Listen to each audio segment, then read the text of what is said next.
दोस्तों, अगर आपने ई श्रम कार्ड योजना के अंतर्गत अपना रजिस्ट्रेशन कराया है यानी कि अपना ई श्रम कार्ड बनवाया है तो सरकार इस दिवाली आप सभी के लिए एक पेंशन योजना लेकर के आई, जिसमें कि आप अपना रजिस्ट्रेशन करा करके सरकार से साल के 36,000 यानी कि महीने के 3,000 रुपए की पेंशन ले सकते हैं। वर्तमान में इस योजना के अंतर्गत पेंशनर रजिस्ट्रेशन लिंक ओपन हो चुका है, आप साइट पर जाकर के खुद से ही रजिस्ट्रेशन कर सकते हैं। तो आज के इस वीडियो में हम इसी पेंशन योजना के बारे में डिस्कस करने वाले हैं कि इसकी एलिजिबिलिटी क्या है और इसके बेनिफिट कब और कैसे दिए जाते हैं और किस तरीके से आपको अपना रजिस्ट्रेशन करना है, मैं लाइव आपको करके भी दिखाने वाला हूं। तो चलिए शुरू करते हैं। ई श्रम कार्ड योजना के अंतर्गत पेंशन के लिए रजिस्ट्रेशन करने के लिए आप सभी को ई श्रम कार्ड की ऑफिशियल वेबसाइट e-shram.gov.in पे आ जाना है। साइट का लिंक मैंने दे रखा वीडियो डिस्क्रिप्शन में, जहां से आप डायरेक्टली इस साइट पर आ सकते हैं। यहां पर आप आएंगे तो यहां पर आप देख सकते हैं नीचे की तरफ आपको लिखा हुआ मिल जाता है 3,000 रुपए माह की पेंशन के लिए रजिस्टर करें। यहां पर लिंक भी आपको दिया गया है, आपको इसी लिंक पे क्लिक कर लेना है। क्लिक करते ही आप श्रम एवं रोजगार मंत्रालय की तरफ से चलाई जाने वाली वेबसाइट पर रिडायरेक्ट हो जाते हैं, जहां पर आप देखेंगे कि श्रमिक के तौर पर जो लोगों ने भी पंजीकरण कराया है वो लोग प्रधानमंत्री श्रम योगी मानधन योजना के अंतर्गत अपना रजिस्ट्रेशन करा सकते हैं। तो यहां पर रजिस्ट्रेशन करने के लिए आपको यहां पर लिंक दिया गया है क्लिक हेयर टू अप्लाई का, जहां पर आप क्लिक करके इस योजना के लिए अप्लाई कर सकते हैं। तो अप्लाई कैसे करना है ये बताने से पहले मैं इस योजना की कुछ खास डिटेल को डिस्कस कर लेता हूं कि योजना क्या है, कैसे आपको लाभ मिलने वाला है। तो इसके लिए यहाँ पर डिटेल का जो आइकन दिया गया है आपको इस ऑप्शन पे क्लिक करना है।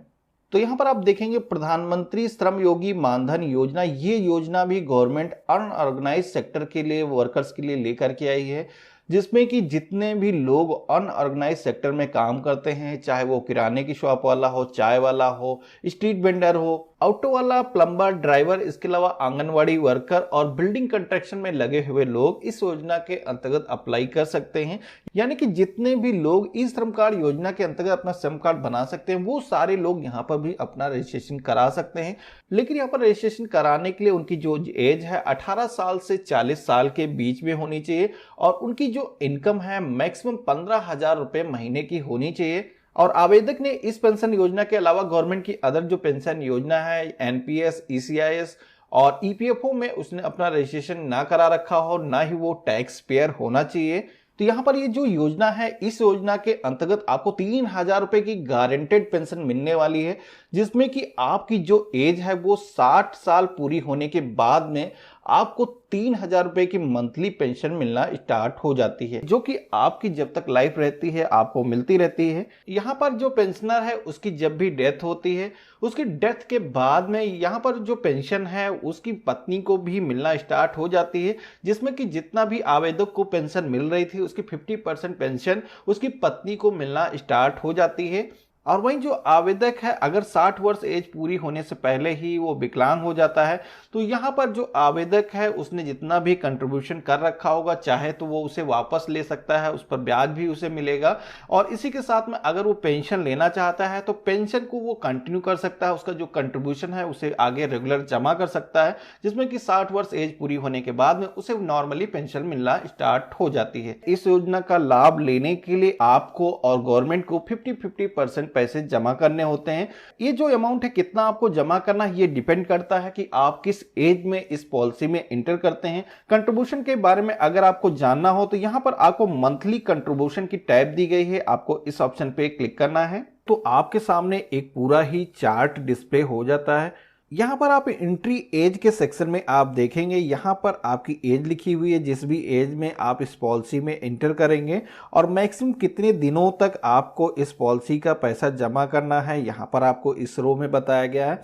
इसी के साथ में आप यहाँ पर देखेंगे कितना कंट्रीब्यूशन आपको करना है और कितना कंट्रीब्यूशन गवर्नमेंट को करना है, इन दोनों सेक्शन में आप देख सकते हैं।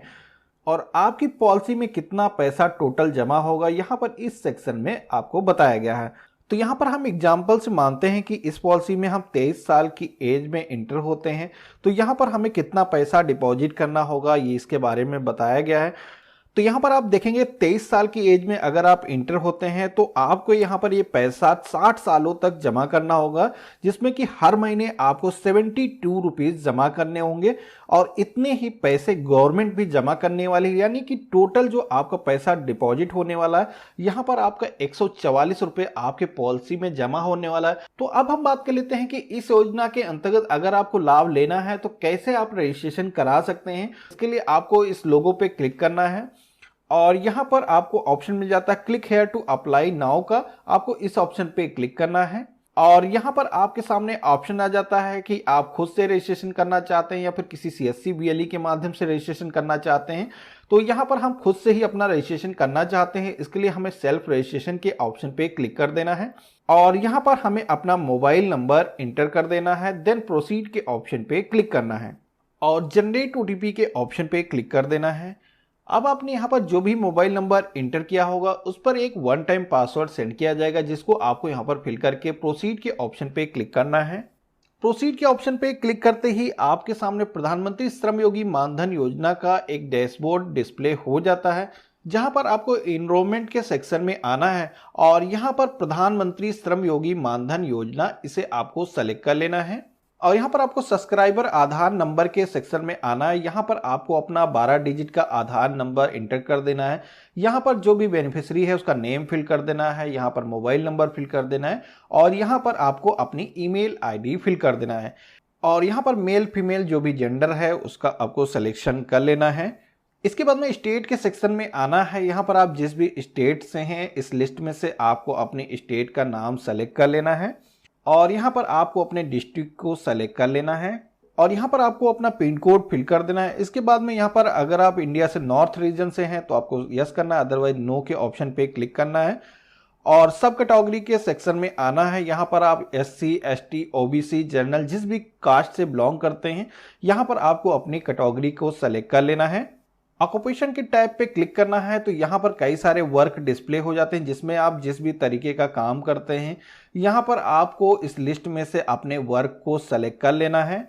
इसके बाद में आपके सामने कुछ क्वेश्चन आते हैं जहां पर आपसे पूछा जाता है क्या आप एनपीएस या फिर ईसीएस या फिर ईपीएफओ में इन्वेस्टमेंट कर रखे हैं, आप इसमें रजिस्टर्ड हैं।